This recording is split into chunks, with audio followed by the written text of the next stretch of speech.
stockpile food. But what else? Hey everybody, it's Michael with Asymmetrical Preparedness. A lot of the prepper community concentrates on food because food is very important. Stockpile lots of food, water, basic necessities. But beyond that, what should we be stockpiling? What should we should be getting ready? What should we be doing other than just food, water, those kind of things? A lot has been going on in the world recently. We've seen this.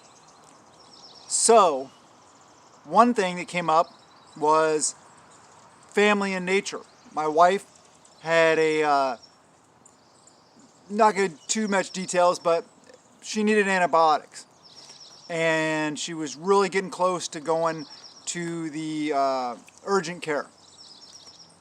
But because we stockpile, we have antibiotics on hand, we go to Dr. Google, Dr. DuckDuckGo, whatever you want to, and look up what are the best antibiotics for this particular situation.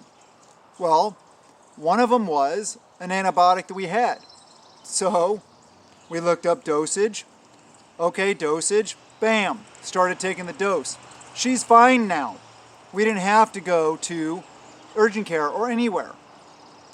Also, some other things, natural remedies that are good that she also used. So use those kind of things in conjunction with things like antibiotics that you should have on hand. This is important. You can get them at feed stores, some pet stores, without a prescription.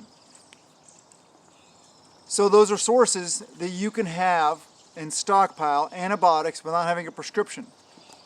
Very, very useful, because not only are they for when SHTF happens, but in everyday life. We save the hassle of going down there. Yeah, I mean, we have medical insurance, stuff like that, but hassle and interaction with the medical community. Try to avoid that nowadays. I like taking care of myself and us doing our own things. To us, that's very empowering and very uplifting. So antibiotics. Talking about medical stuff. A lot of people out there, you may have an IFAC. Okay. A tourniquet. Well, okay. Do you have a tourniquet for each of your kits if you have multiple kits? Do you have a tourniquet hung over all your fire extinguishers in your house so you have a tourniquet close by? Do you have a tourniquet or two on you at all times? Do you have a tourniquet in each of your bags in your vehicles? Do you have a tourniquet in each of your bug out bags or several? See where I'm going with this? It takes a lot of tourniquets, and that's just one example. All the medical stuff. Do you have a full IFAC in each of your vehicles? Do you have a full IFAC in each of your bags?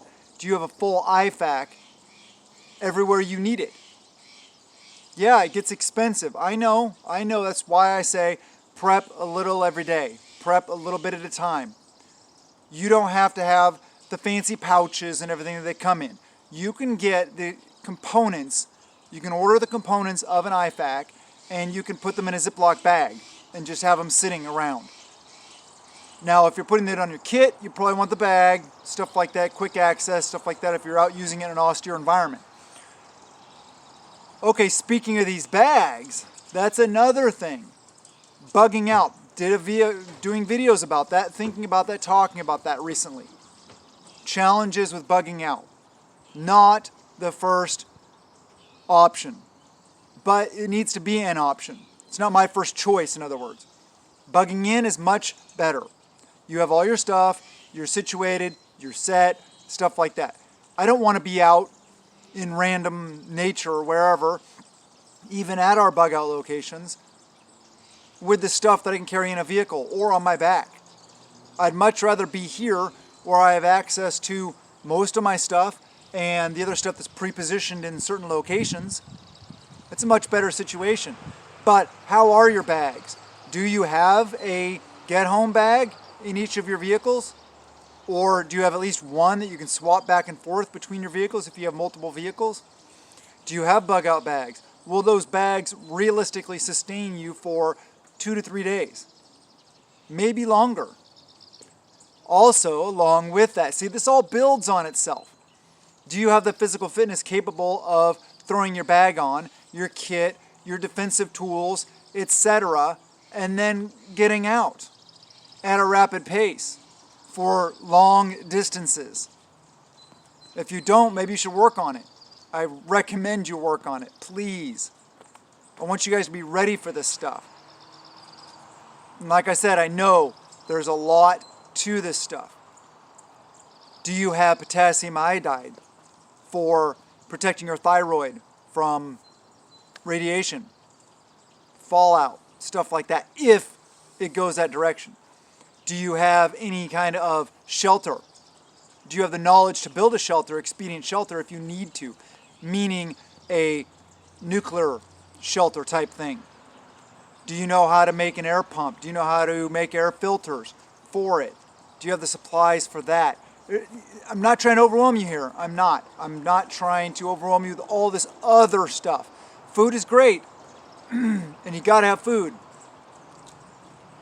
But if you don't have these other things to protect you also and to provide for you and to be at your fingertips, all these tools in your tool bag, then you can have all the food in the world and it's not going to do it's not going to do you any good. If you have 10 years of food in your house stored and you got to bug out on foot, what good is that going to do you? It's not. That's why caches, pre-positioning supplies at friends' houses, storage units, caching in the woods, buried, bug out locations, all this stuff is really a good thing to do. Don't have all your eggs in one basket. You've heard that before. It's just common sense. Spring is coming on. Gardening is another aspect of it. That's producing your own calories. Do you have seeds? Do you have copious amounts of seeds? Both kinds. Freedom seeds and gardening seeds. And of course, vehicles have to haul butt on the road down there in the middle of my video. Wow, that truck was loud. God, you guys, I'm sure, heard it. And that road's a ways down there. But whatever. Not trying to freak you out. Not trying to overwhelm you. That's another aspect of preparedness. Prepper burnout. Being overwhelmed with things. Keep a positive mental headspace, mindset, that you can only do what you can do. Lists help. Write down your weak points. Write down the stuff that you need to get, even if it's an extensive, long list, and slowly just start checking those off, getting those things. Because like I said, if you're only concentrating on food, there's a lot of other stuff out there you're missing, and all that food's not going to do you any good if you don't have some of this other stuff also. So take a look at how are you set up for this stuff. What kinds of things are you weak on? Are you weak on medical? Are you weak on survival type stuff? Like shelters, like tarps, hammocks, tents, sleeping pads, sleeping bags. And sleeping pads, one thing I'll note, it's not just for comfort. They serve a realistic function also. They protect you from convection, from heat loss due to convection and conduction. That's an important part of a sleeping pad. Anybody could suck it up and sleep out on the ground. It would be hard and uncomfortable, but you could do it. But it's not about that. It's not about, oh, I'm a tough man, I'm a tough guy, I don't need a sleeping pad. Yeah, you do, because no matter how tough you are, the contact with the ground and or the air going around you is going to remove that body heat. And you got to be smart. Good quality knives, cordage, constantly improving your abilities to do these things, gaining new skills.